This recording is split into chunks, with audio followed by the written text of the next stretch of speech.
Hello. हाँ hello, का हाल बा? समाचार ठीक बाटे नु? हाँ सब ठीक बा।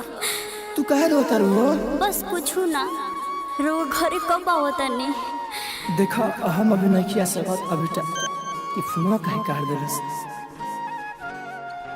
जिस नंबर से आप संपर्क करना चाहते हैं वह अभी स्विच ऑफ है। कृपया कुछ समय पश्चात प्रयास करें। काहे मोबाइल फोन कॉल लस? ओ काम लगे फोन लगे। दीपका घरे रहला।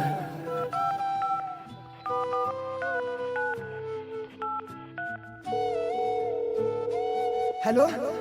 हाँ हेलो दीपक। हाँ भैया। हाँ दीपक तनी हमरा घर जेबा तनी अपना भाभी से बात करबा हो। ठीक बा भैया, लाइने पर रह। भैया कहाँ के हो लौकता है? अरे जाके भीतर में देखो ना। भैया हो। हाँ दीपक। भैया। अरे बोल ना। भैया भाभी। आप सुन रहे हैं एजी एंटरटेनमेंट की धमाकेदार प्रस्तुति। डीजे कंचन राज हाजीपुर में एजी रिकॉर्डिंग स्टूडियो। साथ देबू हर जन्म में सब वादा तोड़ के, दूर होइबू हर दमला मुँह हमसे मोड़ के। काहे जालू गुजरिया मोर नगरिया छोड़ के।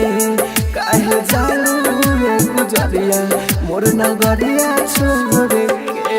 आप सुन रहे हैं एजी एंटरटेनमेंट की धमाकेदार प्रस्तुति। हाजीपुर वैशाली।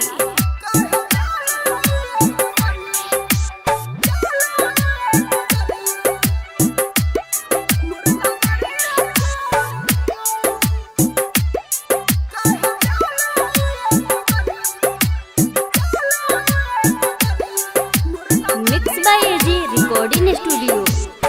हाँ जिंदगी में आइलू जब से दुख भइल दूर हो। हमारा से बोला पावन भइल बा कसूर हो। अरे हमें से कौन गलती भइल बा? अरे आँखों न पगली बोला। एक बार आँख खोल के दोनों मुस्काई। दूर तो के नहीं जाए देहब जरूर हो। छोड़ के नहीं खो जा सकता। रुसल बारू हमसे काहे लाचा दरिया ओढ़ के। रुसल बारू हमसे काहे लाचा दरिया ओढ़ के। काहे जालू गुजरिया मोर नगरिया छोड़ के। काहे जालू गुजरिया मोर नगरिया छोड़ के। आप सुन रहे हैं एजी एंटरटेनमेंट की धमाकेदार प्रस्तुति। हाजीपुर वैशाली।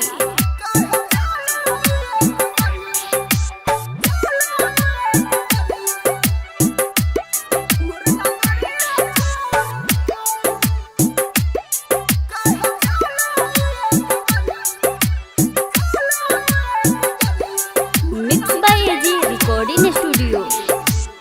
माई बाबू कहे अब उठबू ना तो कहबो। ऐसा न आए हमसे करे न रहबो। अरे पगलू अरे कुछ तो बोला।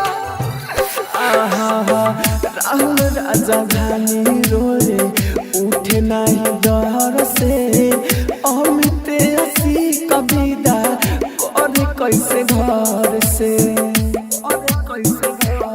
तोहके तेजाब नहीं कबहू ई दुआरिया छोड़ के।